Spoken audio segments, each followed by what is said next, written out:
नमस्कार, आप देख रहे हैं द बिहार टॉप। मैं हूं आदेशपुरी। कल बिहार में 5 एमएलसी चुनाव के परिणाम घोषित किए गए और आपको बता दें कि सबसे बड़ा उलटफेर हुआ सारण निर्वाचन शिक्षक निर्वाचन क्षेत्र जो है उस क्षेत्र को लेकर।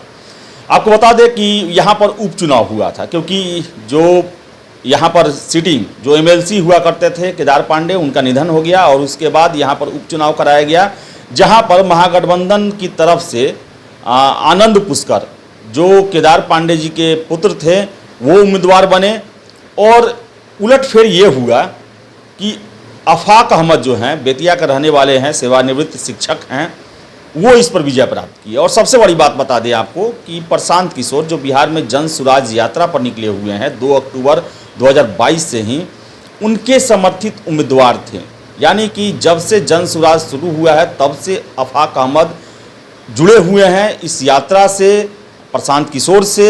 और आप देख सकते हैं कि विभिन्न मंचों पर उन्होंने मंच साझा किया है प्रशांत किशोर के साथ और उनके साथ ये यात्रा में भी भाग लिए हैं। आपको बता दें कि सारण निर्वाचन क्षेत्र में विधान परिषद की सीट पर हुए उपचुनाव में जन सुराज समर्थित उम्मीदवार आफाक अहमद को अप्रत्याशित जीत मिली है।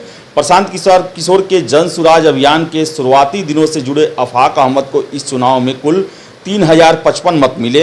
केदार पांडे के निधन से खाली हुए इस सीट पर उन्होंने उनके पुत्र और महागठबंधन प्रत्याशी आनंद पुष्कर को 674 मतों से हराया है। आफाक अहमद के बारे में आपको बता दें, पश्चिम चंपारण के बेतिया शहर के रहने वाले हैं। वे जिले के आमना उर्दू हाई स्कूल में 35 वर्षों तक सेवा देने के बाद वीआरएस लेकर सेवानिवृत्त हुए। सामाजिक और राजनीतिक जीवन में सक्रिय रहने वाले आफाक अहमद ने बिहार में प्रशांत किशोर द्वारा शुरू किए गए जन सुराज अभियान में शुरुआती दिनों से अपना कंधा लगाया और प्रशांत किशोर की सोच और विजन के साथ कदम से कदम मिलाकर चल रहे हैं।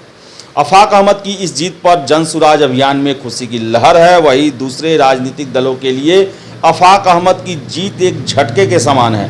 बिहार की राजनीति में प्रशांत किशोर की एंट्री पर कई तरह के सवाल पूछे जा रहे थे। विधान परिषद के इस चुनाव में मिली जीत के बाद जन सुराज अभियान और प्रशांत किशोर के बारे में राजनीतिक गलियारों में चर्चा तेज हो गई है। आपको बता दें कि प्रशांत किशोर की जन सुराज पदयात्रा पश्चिम चंपारण जिले से 2 अक्टूबर की भितिहरवा गांधी आश्रम से शुरू हुई थी।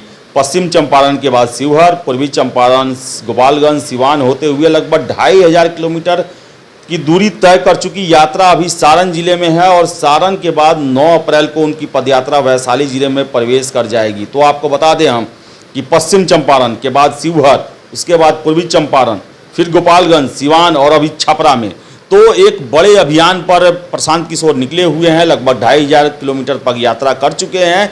और सबसे बड़ी बात बता दें आपको हम कि ये ऐसा पदयात्रा है जो कि जिलों के हर एक गाँव पंचायत में पैदल तय की जा रही है। अपने आप में ये काफ़ी अलग राजनीतिक अभियान है जिसे प्रशांत किशोर ने शुरू किया है 2 अक्टूबर पिछले साल 2022 के 2 अक्टूबर से भितिहरवा जो पश्चिम चंपारण में गांधी जी का आश्रम है वहाँ से शुरू किया गया। और लक्ष्य है बिहार के एक एक गांव पंचायत में जाना, वहाँ पर लोगों से भेंट करना, अपने विजन को बताना, बिहार की समस्याओं को बताना और राजनीतिक जागरूकता पैदा करना।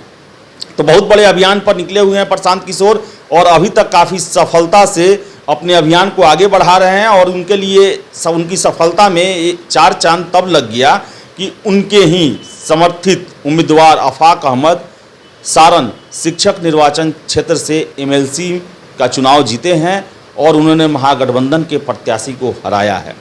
तो फिलहाल इस वीडियो में इतना ही। वीडियो पसंद आया लाइक शेयर करें। हमारे चैनल द बिहार टॉप को सब्सक्राइब जरूर कर लें आप।